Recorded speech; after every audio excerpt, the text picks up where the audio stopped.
Well, the power's out at the grocery store. The power's out for a couple of miles. Thank God it's not my house, because I've woken up on Christmas with no power. So what the heck? Darn it. Oh well, anyways, at least I got necessities at home. Stupid. Anyways, oh my God, I can't believe how it's, I think, 2 degrees plus Celsius. It feels like minus whatever. Anyways, hang on, I gotta cross the street. The street lights are out. And it's uncontrolled traffic here. Crap. Oh, damn. Oh. Wow, thank you God that I've got power in my house. All these houses are without, all these houses can't make Thanksgiving dinner and stuff. The power's out everywhere. Huh. I told you guys a story the other day. I couldn't post the video because it was a couple minutes too long. But I met a guy the other day, maybe about 10, 15 years older than me. And he has been approved for MAID. And all he has to do is make the phone call and they'll come and end his life. And he's got one ailment and it's turned his life upside down, like all of us. I don't think that's his problem. We sat and chatted on a bench for maybe a half an hour or 45 minutes, and I said to him, you know, there's one thing being sick.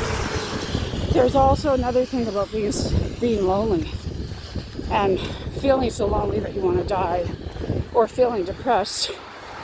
And he perked right up. He literally went from looking straight ahead to turning his body towards me and just zeroed in on what I was saying. And I said, it's a completely different thing to be lonely and depressed, so lonely that you want to die, and depressed and sick. There's lots of people really sick out in the world, and they're not depressed or they're not lonely. And we chatted for a while, and he said, wow, it's like even really helped me. Just talking to you has made a big difference for me. And you know, if you're not surrounded by the right people, if you have no one encouraging you and loving on you, or saying, I understand, and be willing to listen to you complain, and how, you know, listen to you, how your life has changed, what you've all lost because of, you know, instead of wanting to run from you because they know you're suffering. So many people don't know how to support sick people. So many people don't know how to just show up and listen. And when I was talking to him, the MAID doctor called him on his cell phone, and I could hear the call. And he was going to meet with, he was coming, I know this MAID doctor. I know who he is. Anyways, so that was disturbing. The doctor was coming to meet with him at his house. Hope to God he didn't have that appointment booked. I don't think he did. But his demeanor really changed talking to me. So I hope I've given him hope. And I hope I see him again. I hope I can talk to him again. And he said, do you want to go for coffee? I said, sure. I thought we would just bump into each other again, which I hope we do. I should have given him my number.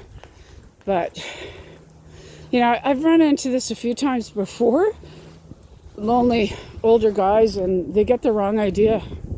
You try to give them hope and stuff, and any, you know, sometimes any attention, people get the wrong idea.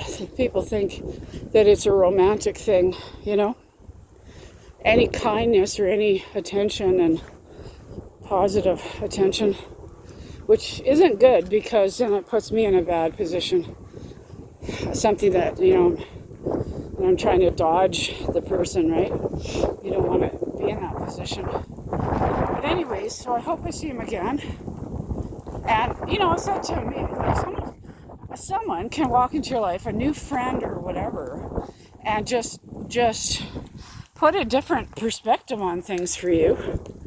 And, you're talking about different things that you've never talked about before. And like, hey, let's go for a drive. Let's go look at, let's go to that museum. I haven't been there in 20 years. And they're like, yeah, cool. And you're just doing things outside of your normal, right?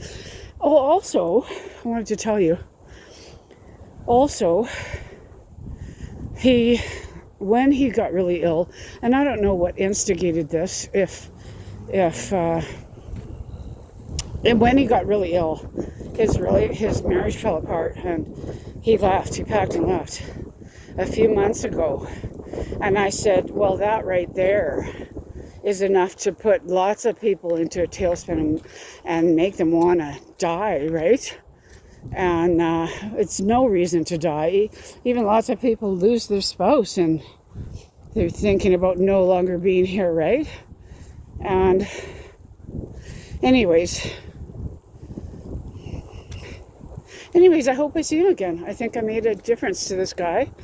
And he just needs some encouragement. Probably his support people are burned out and tired of supporting him. And when your last one or two people give up on you, that's often when people give up. So, anyways, talk to you later.